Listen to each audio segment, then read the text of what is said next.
大家好，欢迎收看花艺小学堂，我是汉娜。今天的主题是要跟大家分享如何用一个家里就可以容易取得的水杯，创造一个疗愈小森林。想要知道更多花艺知识跟各种杯型，我们要怎么应用，请先订阅我们的频道并开启小铃铛。我们每天都一定会喝水，所以喝水的杯子是大家一定会有的容器。家里也一定有闲置在那边，就是比较属于装饰型的杯子，都可以拿来插花。搭配水杯，我们会使用到初学者在插花的时候也非常好固定的架构，叫做剑山。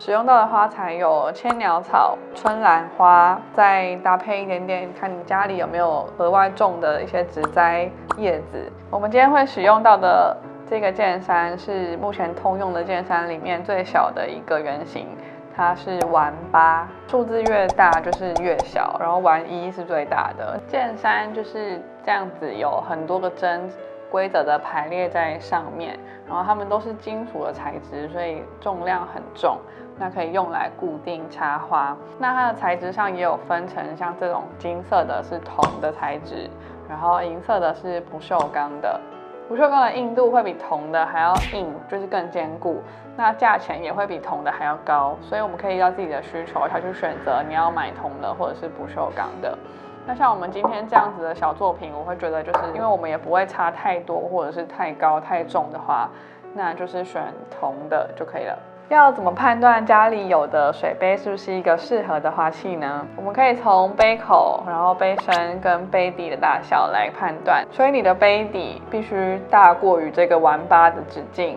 才能够放得进去。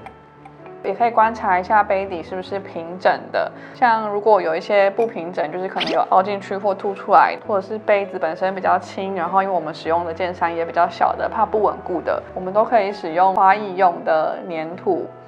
然后粘在剑山的下面，然后再把它放进杯子里。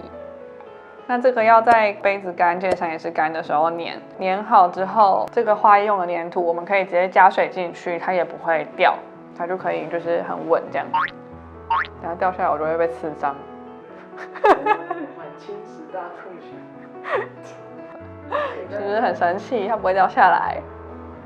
好，然后第二个我们就是看杯身，这个是IKEA的水杯，很多人家里都会买一组这个杯身，是我这样手可以伸进去，稍微把这个剑山固定，然后也可以勉强的拿出来的。但如果你再更细，然后再更高一点，你可能手就会不好下去固定跟拿起来。但是这个剑山我们使用完毕是需要拿起来，而且清洗晾干的，对他们来说比较好。最后一个就是杯口嘛，除了你的手可以就是放东西拿起来之外，水杯通常不外乎就是外扩的，然后直筒的，然后也有像这样子是内缩的。那我觉得杯口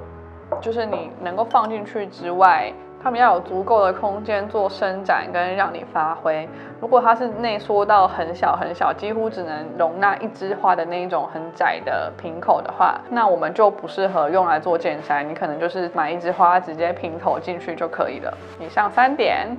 那我们就开始插花。好，确定它粘好了之后，我们就先加水。那这个水位要高过剑山，所以你的水必须要确保等一下花插进来的时候能够吸到水分。那我就先从春兰花开始插。那我这边准备的是5支这个春兰花，它小小的，上面是紫色的，连茎都是整支紫色的，非常仙气十足。要把它们5支都插在同一边，就是你全部集中在一个区块，那看你要在哪里都可以。那我们在插进去的时候，它茎很细，所以我们遇到这种很细的茎，我们就是可以先平剪就好。因为它们在插下去的时候，其实下面也会被针这样子插开，吸水性其实自然就会变好，我们也不需要特别斜剪，其实没关系。我们让它保留它的长度，但是它有自己自然的姿态，我们也要稍微控制一下，不要全部都就是一直往这边，或者是全部都往这边，或者是全部都很直直的在上面，就是让它们有各个方向的不同姿态生长，然后不同高度这样。像这个是蔓金，它的颜色是比较刷白，那一样跟春兰花带一点点白，就是颜色比较饱和度比较低，也一样非常的搭配，会感觉更柔和。那我们把叶子插在春兰花的前后，这个是只有叶子的，我们插在前面。然后这个是带有果实的，我们放在后面。那要记得像这样子圆形的瓶器作品，后面也要有花面，这样才能够让它有更饱满，然后空间感比较足够。好，那千鸟草在另外一边的前面，就是春兰花的对角。然后两叉的这个我们插在中间，让它可以左右延伸，可以做一点过渡。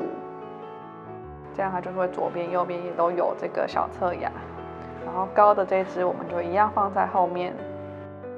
完成了。那这次使用的水杯是IKEA的水杯，上面是有非常多的线条刻纹，所以我们上面一样搭配了就是充满线条感的花材，只使用2种花材跟一个叶子，我们就可以简单的创造出一个充满线条感、极简风格的小型花艺作品。大家也可以使用自己的水杯搭配适合的花材，创造出一个属于自己的疗愈小森林。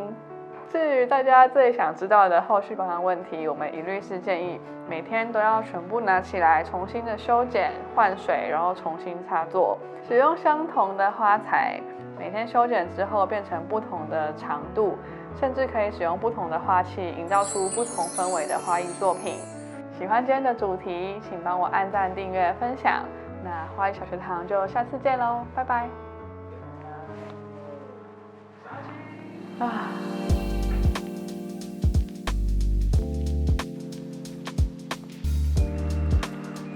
在等我讲完吗？